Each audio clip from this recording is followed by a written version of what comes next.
All right, we're back. If Terminator claims he didn't do it to fuck with things, I don't believe you. We are going to get a game number 1 of the first semifinals. Though this is only a best of 3, but it's worth noting from this point on, all players cast are in the money for the tournament, which is awesome. In the bottom left side, we've got the Green Zerg player, though, representing Poland. It's Elazer. In the bottom right, as the red Protoss, it's ShoWTimE. One of the better German players there are out there. I'm actually, we're kind of dropping hints about this tournament that's coming up, and something that involves captains picking players. Interestingly enough, both captains have requested ShoWTimE as like their #1 pick type thing. Oh, interesting. So it'll be interesting to see how and whose team he ends up on. But this is that secret project I'm hinting at here with nice username. I'm really excited because after DreamHack Tours, we'll finally be able to launch it. But interesting wall off out of ShoWTimE. Risky to say the least. I really don't like this because if Elazer had gone for an early pool, not even speed, but just an early pool with Lings, he kills these pylons, he depowers 100% of production, and ShoWTimE just loses. So this is a big risk to do this.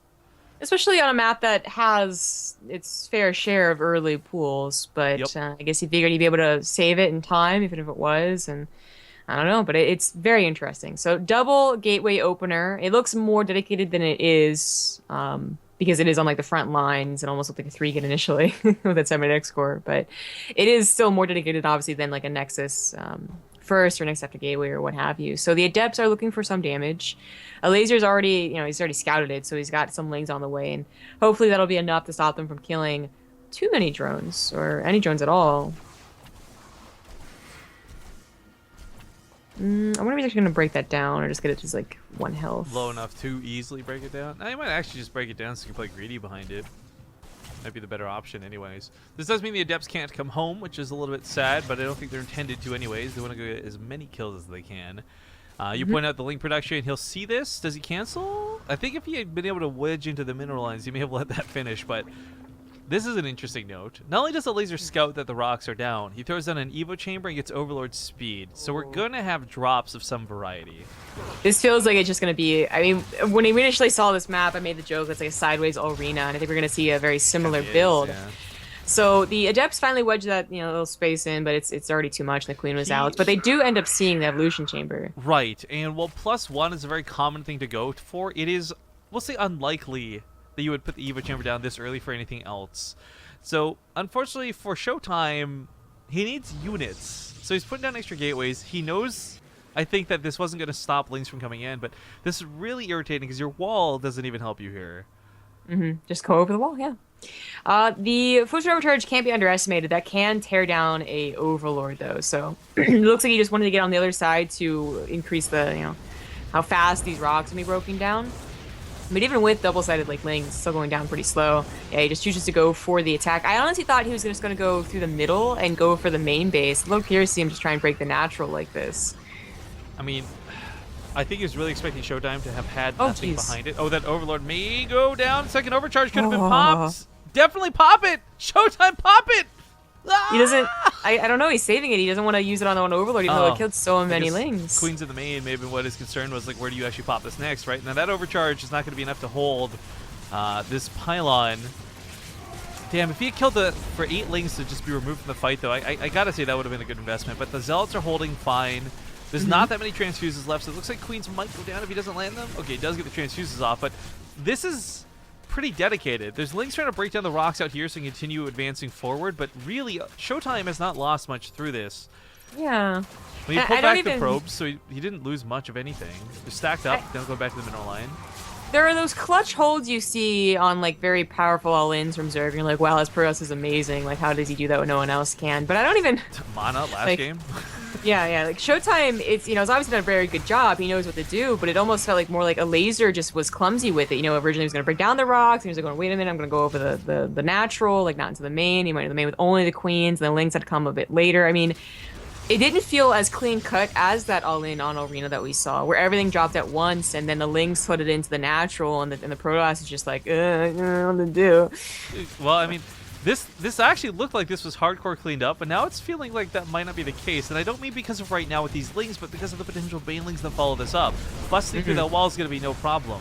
Now, there is a small attack with the Oracle on the other side of the field, and if this actually were to get more kills, it looks like it won't. Queen's going to clean it up. Then that would have certainly brought this game back, but Elazer didn't have to lose too many workers to have none in play. Like, he's on 15 drones while this goes on, because he dedicated so much to this in the first place. Yeah. So there's the Miss Micro on the Oracle, obviously, but there's also Miss Micro on the Mothership, so she's had to be remade. But at this point, like, actually you're banking gas, so remaking it for the energy is probably better. Yo, especially with the banelings coming into play, I wonder how much it'd be worth it. Like, he threw down the gateways, he's got the production of a lot of units, but would a cannon have been better or even useful in this situation? Would it be worth investing into now still going forward?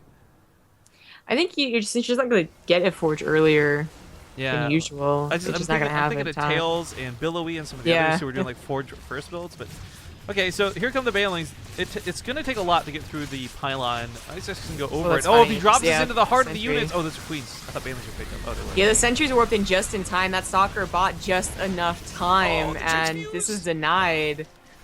Now there's more banelings and more queens coming in, so this is still not over yet for ShoWTimE. I mean, Elazer's not going to let up on this, but ShoWTimE has been able to build probes while this goes on. He's got that worker count back up. He's got some money to work with, but is it going to be enough? Banelings do take out a good chunk of the Zealots on the north side as well as the Adepts. More Warpins coming in. That Mothership Core almost dies once again. She's got enough energy for another overcharge in 3 seconds, so hopefully doesn't lose this. Oh, Jesus. She's going to have it. She's going to have it. Stop patrolling. Stop patrolling. Stop patrolling. Well, even then, okay, so the probes get pulled. He's starting to lose a lot of probes now. The Zealots weren't doing too bad, but those transfuses are also pretty much gone. Problem, though, is if he loses this low ground, that's 2 gateways worth of production. That is over half of his production. I'm surprised more so we didn't see another Oracle get made at any point. That's a good point. I think that Elazer, Perseverance, Banelings on top of it, more Queens as well, as they didn't really die. Well, now they're dying. Breaking him. I can't believe it. Well, I guess maybe it's too soon. The Photon Overcharge that was missing originally was a big deal. So we see the one that got created with the Mothership Core was a big deal too. It almost got 2 more Queens, but that one gets sniped. Here's where I like the Oracle. Not for more counterattack damage. Maybe you do, because, I mean, all the queens are pulled. You kill all the drones. Maybe you just end your Torment. But it'll be able to deal with queens pretty effectively. Like, it's actually got good damage versus not light units. But he's got to deal with those banelings, though. Those are going to spawn here in just a moment. ShoWTimE, he's been pulling probes to fight a lot of his battles. He can't do that with banelings in play. Oh, jeez. Oh, jeez. Well, the Oracle's Oracle, out. Please. Oracle God. He's going to just carpet bomb him. There's not much left. He's going to drop him on everything. Yeah, you're going to split to try and reduce the damage here, but something's going to go down. The probes, sentries, or zealots. Oh, no. 10 probes, 11 probes go down. The problem, too, is he wasted so much time. The queenside transfuses again. So that's game 1 for Elazer. GG. Also, 6 shoutouts to resubs, by the way. Nuznard, Kamadez, and of course Hearthstum, all hitting us up with 3-month resubs during that game. Big love and thank you to you all. But on the upside, it will be ShoWTimE's map pick, so he's got at least that much going for him. I guess we'll just abuse you guys with a quick break while we get the lobby set up, so don't go anywhere. We'll see you soon for map number 2. All right, I like this guy's name. 200 subs. Just resub for 3 months in a row. Will he sub for 200 months? Tune in 197 months from now to find out. Dear God. All right, game number 2 here for the Matcherino Cup. Again, the prize pool for this is still open. If anyone wants to donate to it, you absolutely may, but we're already at $407 raised. This is awesome. Mana, I remember like writing this in chat too. His response was just like Matcherino hype. So, certainly, I'm sure the players will appreciate all the additional money, and thank you guys for helping us make this awesome. But spawning in the bottom left side of Dusk Towers, he is currently down 1 in this semifinals match. It is going to be the red Protoss ShoWTimE. In the top right, as the green Zerg, it is Elazer. So there was a little bit of discussion regarding balance, and I'm going to put like discussion in air quotes here, not balance in air quotes, because they were talking about win rates, but specifically on the ladder and whatnot. It's interesting to me because you could have statistically, let's say, Protoss in the gutter. Like you could have a 50% win rate with Terran, 40% win rate with Zerg, and like Protoss are only making up that last 10%. But then you still end up having people like Neeb and Zest and Patience and like all these really good Protoss out there that make it look like that's not the case. It really is hard to get a a fair view on what balance looks like. Even with all that we cast, it's still not going to be like necessarily representative. But it is fair to say we do see more Zerg than other things. That is absolutely true. But it's just, this is probably the least amount of I guess like opinion I've ever had on like whether something needs help or not, because it is a state where like the regions are different. Korea, apparently like, everyone's just like play Exest and then you're gonna win and Protoss is overpowered. Okay, well then everyone else, like where are all the Protosses in Europe doing well in these tournaments? Well, now they suddenly appear here in this tournament, but they haven't been in the last 10 tournaments. And what about North America? Is it only Knee or is anyone else coming through? And you know, what about Zerg? What about those all-ins? Are they still doing well? Like, Zerg need to be changed? Like, there's so much shit going on. Yeah. And so much argument between all of the races. So many pro gamers have such different views. I actually have not seen so much, not necessarily Twitter fighting, because Twitter fighting is all the time, but just like the balance discussion that go on. Like, no, you're clearly wrong. It's because X or Y. So here's what bums me out, though. I would love to get, like, in theory, you'd love to have people sit together on a talk show, unnamed, because I don't even know which ones are around anymore or aren't around anymore. But point of it is, you can't really even set people down to talk about it, because you're never going to convince, like, for example, Hawk, who's got a very stark opinion on where Protoss versus Zerg is, and Bly, who have very differing and polarizing views on it, will never convince the other one that they are right. They will just argue as to why the other one's wrong the entire time. And I think that's kind of, in a nutshell, what's wrong with the balanced discussions we see. So, I mean, I've got total, like, not, like, I guess sympathy for David Kim, who has to find a way to please everybody without pissing everybody off simultaneously. Yeah. It's even like, you know, there's been times where it's clearly a case of like, well, I think this will change given time, that, you know, Zerg will adapt or Protoss will adapt. But it has been in a constant state of flux, not just an overall like blanket of, well, they're getting better and better and better. But anyway, Dusk Towers being the chosen map for ShoWTimE is not at all surprising, but that doesn't change, you know, Lazer's opinion about baneling and drops and stuff. We have a bracket update too, by the way. Hydra just beats Keen and will advance on to fight against Mana. So that will be the next best of 3 we cast after this. I kind of like that we got 2 PvZ semifinals, though, instead of what has been classically ZvZ all over the place. We had TVT finals for the last Matcherino Cup. Like, we really are seeing some better diversity for certain. Mm-hmm. Well, Elazer is not going to be going for any like cheese. Obviously, he was on a third base. He was still droning. He's going to a 4th base, but his composition will still be those banelings and that +1. And ShoWTimE, well, I'm sure that a lot of pros have been dealing with this all the time on ladder. He hasn't actually gotten a clear indication that's what the case is going to be, though. He hasn't seen the baneling nest. He hasn't seen the lack of a roach warren. So he might still be in for a bit of a surprise. It's not at that point yet where it's like do or die, though. Like, you know, oh my god, you prepared for the wrong composition, but hopefully he does see it. I guess in fairness, that is a really weird place to put a baneling nest. I mean, it's in plain sight, so you never see it. Yeah, like if there's like an observer floating around, I would see it. But the Phoenix scouting always go around the mineral lines, and obviously not caring too much about that third. Mm-hmm. Sneaky, sneaky. But it's actually not even a case of the Elazer wanting to be sneaky, I'm pretty sure. Like, I don't think he would have minded if that was scouted, because he's not doing anything with it yet. It is interesting to see, though, that a 4th base came down before a lair. Even if it is Dusk Towers, and like you assume a 4th is going to come down anyway, but there's excess minerals. I'll see if the Hydra Den is going to come down. I think it will. I think it's going to be Hydra baneling bust. But I'm always like, what about Spire? You want to like Spire anymore? No? Okay. I think if Muta swaps, not as deadly. Well, they're still as deadly, I would say, but they're just not happening as much. Of course, everyone's opening up with Phoenixes. So regarding our little talk at the start of the game, getting that 3-minute delay, right? People are saying you can't compare anyone to Zest. He's the best in the world. And the thing is, that's exactly my point in that previous statement, though. Like, there are some people, like when there was like a 0% ZvT win rate for Terran, Bjorn was winning. You know, when Protoss are losing all over the place, Zest is winning. Like, they are proof that you can win in whatever statistics you're looking at saying otherwise. Mm-hmm. Oh, hey, it wasn't a Hydraless Den, it was an infestation pit. Okay, well, that works too. I don't. I don't have faith in Hive Tech for this in any regard. If this is infestation pit for actual infestors, I love it. But if this is for a Hive Tech move, I don't know. There's already a lot of Immortals coming into play, so we're obviously not going to have to worry about the Ultralisk equation.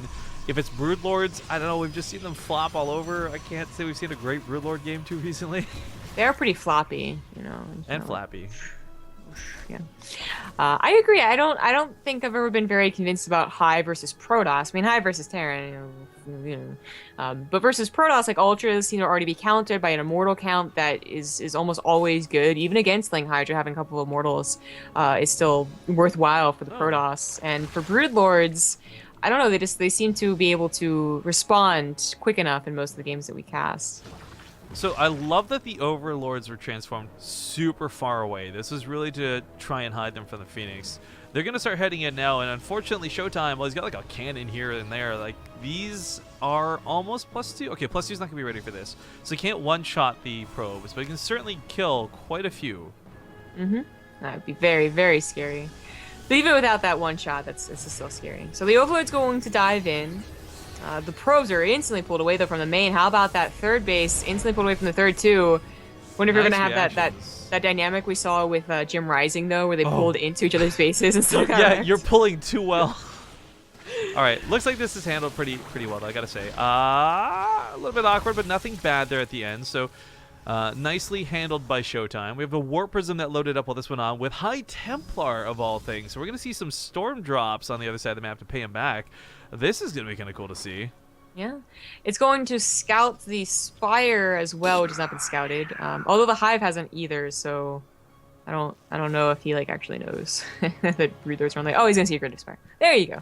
But that was a very quick reaction from Elazer, and of course the High Templars don't have very much health, so yeah, they got killed really quick by those Lings, so the 2 Zealot follow-up's not going to get much done. He did peek Hive Tech, though, while he visited up there, so he now knows about the station, or rather the tech, where it's at. I don't know why I said station. Infestation? Whatever.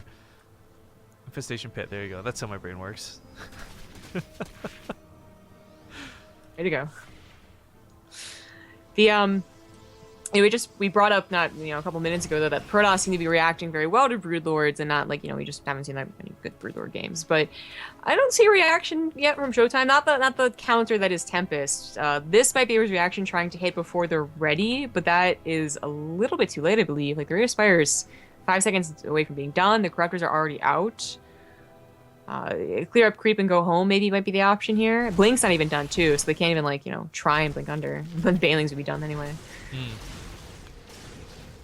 Well, that is a considerable amount of Banelings that are easily killed by Storm if given the opportunity. I do like that ShoWTimE cleaned up some of the creep in the middle of the map as well. This removes a lot of territory where Banelings can easily roll in, so the necessity to put down new creep tumors is kind of important. More emphasis on this than there was in the past, at least, with the faster creep spread / proceeding. But we do have Broodlords coming into play. See if they become too effective or not. I'm a little bit worried. ShoWTimE has so much dependence on a couple of Storms. If he doesn't actually get the splash damage he needs, his army is going to fall apart. Yeah, it is. I am quite worried for ShoWTimE. Oh, well, that's a lot of length. That was wishful thinking. Yeah, that was some Dark Souls 3 right there is what that was. I'm just going to go into this little, oh my Jesus. I love all the gifts too, where it's like, nope, it's just true. Storm drops go back to the main. I like that he's pairing this up with Zealots. Oh, they don't have charge, actually. Oh, they do. No, I'm just going to cool down. It just looks weird. I agree, because a Storm could potentially not last shot some of these drones with a charge lots will. Kind of like the Baneling Ling dynamic we're seeing from Baneling drops, but... This is going to be unfortunate. There's quite a few Stalkers catching Broodlords without proper ground protection. Yeah, 2 going down is kind of painful. I'm actually... This is where all the Lings went, though. They all went back to the main. Like, they had to go defend. So this ends up being quite a few pickoffs for ShoWTimE, but does he over-dedicate to this? Force Field's coming down. Storm's looking not too bad. Feedback, slapping those Queens right in the face. So no more transfuses available. And looks like the Broodlings just aren't doing enough. Where is Elazer's army, though? He has a bank. I mean, yeah, some of the Lings were in the main defending against us. They did a bad job of that, by the way. But he had a huge bank. I think he was hoping to get the Ultras before everything went to, went to shit. Well, congratulations to ShoWTimE as he'll take game number 2, tying up the series now 1-1. There'll be a Lasers map pick on the final game of this best of 3. We're going to go to a small break while he picks, and we'll see you guys soon. What if they made the main base the gold minerals? What if, Rifkin? What if? Not only would you have the Legacy of the Void economy, you'd only need 12 workers to saturate it. Man, we would see such cool cheese games, I feel. Yeah, Easily justify that 3 racks at like 1 minute in the game. Sure, they thought that through. All right, well, this is, of course, the Matcherino Cup. Thank you guys for watching. Hopefully you've enjoyed the tournament so far. We are not quite at the end of this. Reminder that we'll be playing Hydra versus Mana after this, and then a best-of-5 finals. So buckle in. We still got quite a few PVZs potentially ahead of us. But blocking out his opponent's natural base in the bottom right side of the map, it's going to be the red Protoss ShoWTimE. In the top left, as the green Zerg, it is Elazer. Pretty good games out of both of them, to be honest. But the fact that this ended up being a Lasers pick for Prion in that last pick is going to be tough for ShoWTimE. As we saw, Mana proved that you can hold all-ins on this map. You know, he did very well versus TLO. But we'll see if ShoWTimE perhaps has the same moxie in him. The interesting point, though, was blocking out the natural. Now, you're going to see every Zerg take that third base pretty quick anyways. It's gold bases, after all. But did ShoWTimE delay enough time to make this worthwhile? Because this just feels to me like the normal third base timing, and this would be the normal natural base timing. It's fine enough. I mean, it's a little extra the drone to transfer over. I mean, it's always fun to see the pylon block because I feel like it is a relic of an old time, like a worker split or something. But it seems always favorable for some Protosses, stylistic. I really miss watching True do things like the hatchery blocks too, by the way. Those versus Protoss were some of the, not just fun, but like craftier things to watch happen. Well, you brought up, Mana and TLO, and I think that's the point. Like, Mana could micro out of a bad situation and defend against an all-in, but the problem is with Zerg is that there's a ton of all-ins that identifying the right one and the right response to it can sometimes be very difficult. Yeah, I get a little bit frustrated with that with Terran sometimes too. In my own games, I'm like, oh, I didn't think that was gonna be a Baneling all in. Like, I saw the Baneling nest. You didn't make too many. You're still droning when I scouted you, so I thought like, I'm good. Next thing you know, nope, I'm dead. Did not build enough bunkers or tanks. Yeah. So you feel for Press a little bit in this situation.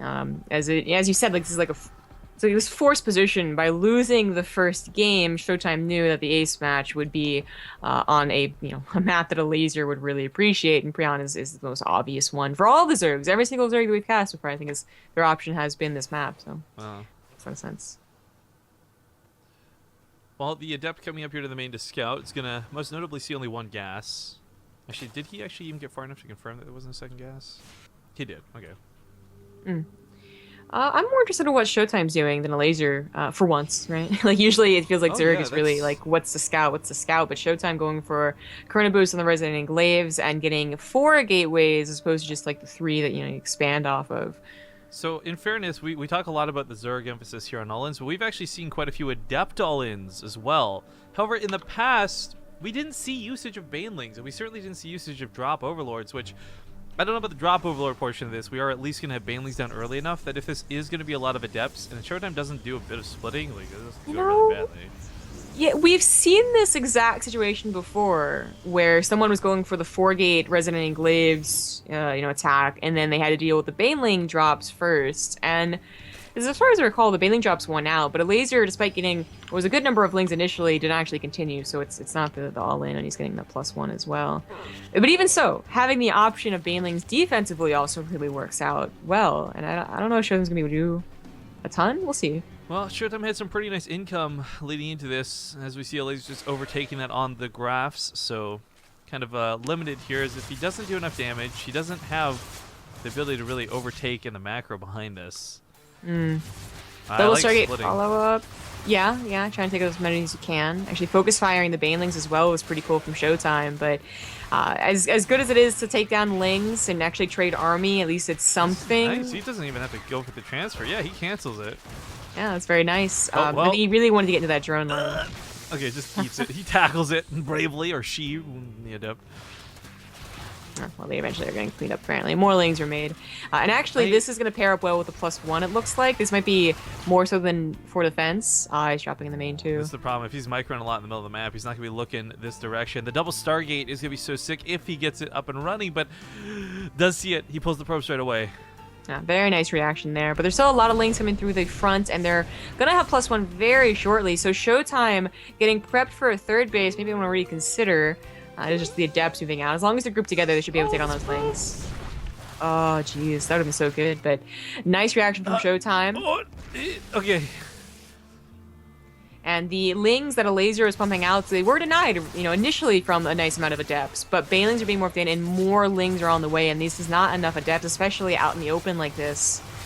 Run home. I feel like we're watching the evolution of Protoss before our eyes right now, though. Like, I mean, it's so silly to call this out as a compliment, but like the focus fire's been good. The splitting's been not bad. Now that there's Phoenix in play, ShoWTimE's micro capabilities are really going to shine. You pick up some of those Banelings as well, much less the Queens, prevent them from transfusing.